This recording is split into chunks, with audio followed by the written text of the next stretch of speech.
నమస్తే, welcome to straight point. ఎంతో మంది రామ భక్తులు ఎన్నో దశాబ్దాల నుండి కంటున్న కళ జనవరి 22వ తేదీతో సాకారం కానుంది. 2024 జనవరి 22వ తేదీని చరిత్రలో లిఖించదగ్గ విధంగా రామ తీర్థ క్షేత్ర ట్రస్ట్ రామ మందిర నిర్మాణాన్ని చేపట్టింది. శ్రీరామచంద్రుని జన్మస్థలమైన అయోధ్యలో రామ మందిర నిర్మాణం పూర్తి చేసుకుంది. రఘునందనుడి మందిర ప్రారంభోత్సవానికి అన్ని రకాల ఏర్పాట్లు చేస్తున్నారు. లక్షల సంఖ్యలో భక్తులు హాజరు కానున్నారు. అందుకు తగ్గట్టే అధికారులు అన్ని రకాల ఏర్పాట్లు చేస్తున్నారు. పటిష్టమైన భద్రతా చర్యలు చేపడుతున్నారు. ఇక రామ మందిరంలో రాముడి విగ్రహానికి ప్రాణ ప్రతిష్ఠ చేయనున్నారు. రామ్ లల్లా విగ్రహాన్ని ప్రతిష్ఠించడానికి ప్రత్యేకంగా ఒక ముహూర్తాన్ని కూడా నిర్ణయించారు. అయితే ఈ ముహూర్తాన్ని ఎలా నిర్ణయిస్తారు? ప్రాణ ప్రతిష్ఠ అంటే ఏంటి? సనాతన ధర్మంలో ప్రాణ ప్రతిష్ఠకు అంతటి ప్రాముఖ్యత ఎందుకు ఉంది అని చాలా మందిలో సందేహాలున్నాయి. ముందుగా రామ మందిరంలో రామ్ లల్లా విగ్రహ ప్రతిష్ఠకి నిర్ణయించిన ముహూర్తం ఎప్పుడు, ఆ సమయం ఏంటి అనేది చూద్దాం. జనవరి 22వ తేదీన మధ్యాహ్నం 12:29:08 ఈ ముహూర్తం మొదలవుతుంది. ఆ ముహూర్తంలోనే రామ్ లల్లా విగ్రహ ప్రతిష్టాపన మొదలు పెడతారు. ఆ కార్యక్రమాన్ని 12:30:32 వరకు కొనసాగిస్తారు.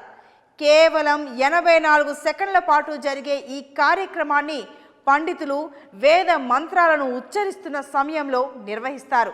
ఇక ప్రాణ ప్రతిష్ఠ అంటే ఆలయంలో ప్రతిష్ఠించే విగ్రహంలోనికి ప్రాణశక్తిని స్థాపించడం అని అర్థం. ఎప్పుడైతే ఈ ప్రాణ ప్రతిష్ఠ జరుగుతుందో అప్పుడు ఆ విగ్రహంలోనికి దైవం వచ్చి చేరుతుందని వేదాలు చెబుతున్నాయి. ప్రాణ ప్రతిష్ఠ చేయకపోతే దానిని కేవలం ఒక విగ్రహం మాత్రమే అని అంటారు. కేవలం కొత్తగా ఆలయాన్ని నిర్మిస్తున్నప్పుడు మాత్రమే కాదు, పాత ఆలయాలు శిథిలావస్థకు చేరినప్పుడు వాటిని పునర్నిర్మించి మరోసారి విగ్రహ స్థాపన చేస్తారు. అలా చేసినప్పుడు కూడా ప్రాణ ప్రతిష్ఠ అనే ప్రక్రియ తప్పనిసరిగా తీరుతుంది. దానికి వేద పండితులు ఒక సుముహూర్తాన్ని నిర్ణయించి శాస్త్రోక్తంగా ఈ ప్రక్రియను పూర్తి చేస్తారు. ప్రాణ ప్రతిష్ఠకు ముందు విగ్రహానికి పూజలు చేయరు. ఒకసారి ప్రాణ ప్రతిష్ఠ గనుక పూర్తయితే తప్పకుండా పూజా పునస్కారాలు చేయడం, నైవేద్యాలు నివేదించడం అనేవి తప్పనిసరిగా ఉంటాయి. ప్రాణ ప్రతిష్ఠ పూర్తయితే ఆ విగ్రహాన్ని దైవ స్వరూపంగా భావిస్తారు. ముందుగా విగ్రహానికి దేంతో అభిషేకం చేస్తారు? ఈ ప్రాణ ప్రతిష్ఠ చేసే ముందు ఆలయాన్ని పరిశుద్ధమైన నీటితో శుభ్రం చేస్తారు. అలాగే ఆలయంలో ప్రతిష్ఠించే విగ్రహానికి పరమ పవిత్రమైన గంగాజలంతో అభిషేకం చేస్తారు. వివిధ రకాల పుష్పాలతో అలంకారం చేయడం, సుగంధ భరితమైన పూలతో అర్చన చేయడం ఉంటుంది. అలాగే ఆవు పాలు, పలు రకాల ఫలాలు స్వామి అభిషేకానికి వాడబడతాయి.